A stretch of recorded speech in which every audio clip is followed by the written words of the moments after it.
ಅಶ್ಲೀಲ ವಿಡಿಯೋ ಕೇಸಿಗೆ ಸಂಬಂಧಿಸಿದಂತೆ ಎಸ್ಐಟಿ ರಚನೆಯಾದ ಬಳಿಕ ಸಂಸದ ಪ್ರಜ್ವಲ್ ರೇವಣ್ಣ ಅವರ ಮೇಲೆ ಸಾಲು ಸಾಲು ಕೇಸುಗಳು ದಾಖಲಾಗ್ತಾ ಇದ್ದಾವೆ. ಆದರೆ ಪ್ರಜ್ವಲ್ ಎಲ್ಲಿದ್ದಾರೆ, ಯಾವಾಗ ಬರ್ತಾರೆ, ಈ ಪ್ರಶ್ನೆಗೆ ಸಮರ್ಪಕ ಉತ್ತರ ಸಿಗ್ತಾ ಇಲ್ಲ. ವಿದೇಶದಲ್ಲೇ ಸದ್ಯ ಸಂಸದ ಪ್ರಜ್ವಲ್ ರೇವಣ್ಣ ಇದ್ದಾರೆ ಅನ್ನುವಂಥ ಮಾಹಿತಿ ಅಷ್ಟೇ ಎಸ್ಐಟಿ ಬಳಿ ಇರೋದು. ಅಂದರೆ ಫಾರಿನ್ನಲ್ಲೆಲ್ಲೋ ಇದ್ದಾರೆ ಅನ್ನೋ ಮಾಹಿತಿ ಇದೆ. ಆದರೆ ಯಾವಾಗ ಬರ್ತಾರೆ, ಭಾರತಕ್ಕೆ ಪ್ರಜ್ವಲ್ ವಾಪಸ್ ಬರೋದು ಯಾವಾಗ ಗೊತ್ತಿಲ್ಲ. ಈ ಹಂತದಲ್ಲಿ ನೋಡಿದ್ರೆ ಅವರು ಬರ್ತಾರಾ ಅನ್ನೋದೇ ಪ್ರಶ್ನೆ.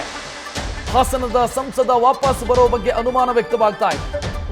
ವಾಪಸ್ ಬರದೇ ಇದ್ರೆ ಎಸ್ಐಟಿ ಮುಂದಿನ ನಡೆ ಏನು ಅನ್ನೋದು ಸದ್ಯಕ್ಕೆ ಕಾಡ್ತಾ ಇರುವಂತ ಪ್ರಶ್ನೆ.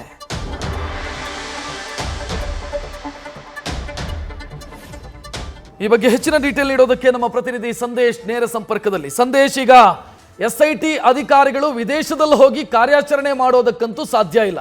ಅಂದ್ರೆ ಜೇಮ್ಸ್ ಬಾಂಡ್ ರೀತಿಯಲ್ಲಿ ಪ್ರಜ್ವಲ್ ರೇವಣ್ಣ ಅವರನ್ನ ಸೆರೆ ಹಿಡಿದು ಕರೆತರೋದಕ್ಕಾಗಲ್ಲ. ಏನ್ ದಾರಿ ಇದೆ? ಬರದೇ ಇದ್ರೆ ಪ್ರಜ್ವಲ್ ನಾನು ಬರೋದೇ ಇಲ್ಲ ಅಂತ ಕೂತ್ರೆ ಏನ್ ದಾರಿ?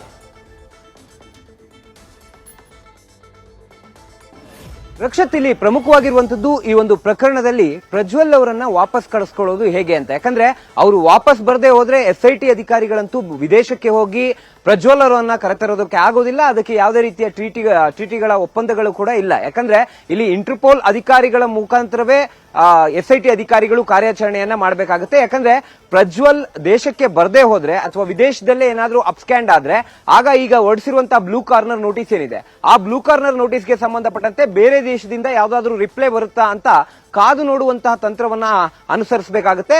ಜೊತೆಗೆ ಇಂಟರ್ಪೋಲ್ ಅಧಿಕಾರಿಗಳ ಮುಖಾಂತರವಾಗಿ ಅವರ ಲೊಕೇಶನ್ ಅನ್ನ ಟ್ರೇಸ್ ಮಾಡುವಂತ ಕೆಲಸವನ್ನ ಇಲ್ಲಿ ಎಸ್ಐಟಿ ಅಧಿಕಾರಿಗಳು ಬರೀ ಪ್ರಜ್ವಲ್ ರೇವಣ್ಣ ಯಾರಾದ್ರೂ ಆಪ್ತರ ಬಳಿ ಮಾತನಾಡಿದ್ರೆ ಅಥವಾ ಅವರ ಒಂದು ಸೋಷಿಯಲ್ ಮೀಡಿಯಾಗಳು ಏನಾದ್ರೂ ಆಕ್ಟಿವ್ ಆದ್ರೆ ಇದಕ್ಕೆ ಸಂಬಂಧಪಟ್ಟಂತೆ ಮಾತ್ರ ಎನ್ಕ್ವೈರಿಯನ್ನ ಮಾಡಬಹುದು.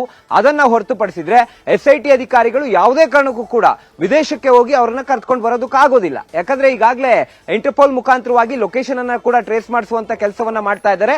ಒಂದು ವೇಳೆ ಲೊಕೇಶನ್ ಟ್ರೇಸ್ ಆದ್ರೂ ಕೂಡ ಆ ಒಂದು ದೇಶಕ್ಕೂ ನಮ್ಮ ದೇಶಕ್ಕೂ ಇಲ್ಲಿ ಎಕ್ಸ್ಟ್ರಾಡಿಷನ್ ಟ್ರೀಟಿ ಇದೆಯಾ ಅನ್ನೋದು, ಅಂದ್ರೆ ಹಸ್ತಾಂತರ ಒಪ್ಪಂದ ಕಾಯ್ದೆ ಏನಾದ್ರೂ ಇದೆಯಾ ಅಂತ ನೋಡ್ಬೇಕಾಗುತ್ತೆ. ಅಂದ್ರೆ ಎಕ್ಸ್ಟ್ರಾಡಿಷನ್ ಟ್ರೀಟಿ ಇತ್ತು ಅಂದ್ರೆ ಅವರನ್ನ ಈಸಿಯಾಗಿ ಇಂಟರ್ಪೋಲ್ ಮುಖಾಂತರವಾಗಿ ಮಾಹಿತಿಯನ್ನ ಕೊಟ್ಟು ಅವರ ಮುಖಾಂತರವೇ, ಅಂದ್ರೆ ಅಲ್ಲಿನ ಸರ್ಕಾರದ ಮುಖಾಂತರ ಅಥವಾ ಅಲ್ಲಿನ ಪೊಲೀಸರ ಮುಖಾಂತರವಾಗಿ ಅವರನ್ನ ವಶಕ್ಕೆ ಪಡೆಯುವಂತ ಕೆಲಸವನ್ನ ಮಾಡಬಹುದು. ಒಂದು ವೇಳೆ ಯಾವುದೇ ರೀತಿಯ ಒಪ್ಪಂದ ನಮ್ಗೆ ಆ ದೇಶಕ್ಕೆ ಇಲ್ಲ ಅಂದಂತ ಸಂದರ್ಭದಲ್ಲಿ ಅವರನ್ನ ಸರ್ಕಾರದ ಜೊತೆಯಲ್ಲಿ ಮಾತನಾಡಿ ಅದಾದ ಬಳಿಕ ಅವರನ್ನ ಹಸ್ತಾಂತರ ಮಾಡಿಕೊಳ್ಳುವಂತ ಕೆಲಸವನ್ನ ಮಾಡಬೇಕಾಗುತ್ತೆ.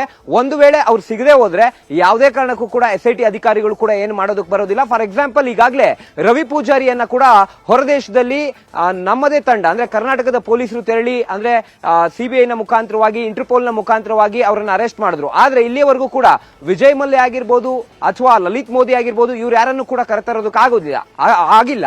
ಹಾಗಾಗಿ ಇಲ್ಲಿ ಸಾಕಷ್ಟು ಡಿಫರೆನ್ಸಸ್ ಗಳಿದಾವೆ. ಹಾಗಾಗಿ ಪ್ರಜ್ವಲ್ ರೇವಣ್ಣ ಅವರ ಲೊಕೇಶನ್ ಮೊದಲಿಗೆ ಟ್ರೇಸ್ ಮಾಡುವಂತ ಕೆಲಸವನ್ನ ಇಂಟರ್ಪೋಲ್ ಅಧಿಕಾರಿಗಳ ಮುಖಾಂತರವಾಗಿ ಎಸ್ಐಟಿ ಅಧಿಕಾರಿಗಳು ಮಾಡಬೇಕಾಗುತ್ತೆ. ಎಸ್ಐಟಿ ಅಧಿಕಾರಿಗಳು ಅವರು ಬರದೇ ಹೋದ್ರೆ ಯಾವುದೇ ಕಾರಣಕ್ಕೂ ಕೂಡ ಏನು ಮಾಡೋದಕ್ಕಾಗೋದಿಲ್ಲ. ರಕ್ಷತ್, ಥ್ಯಾಂಕ್ ಯು ಸಂದೇಶ್ ಮಾಹಿತಿಗೆ. ನ್ಯೂಸ್ ಫಸ್ಟ್ ನಿರ್ಭೀತಿಯಿಂದ ನಿಮ್ಮ ಪರವಾಗಿ.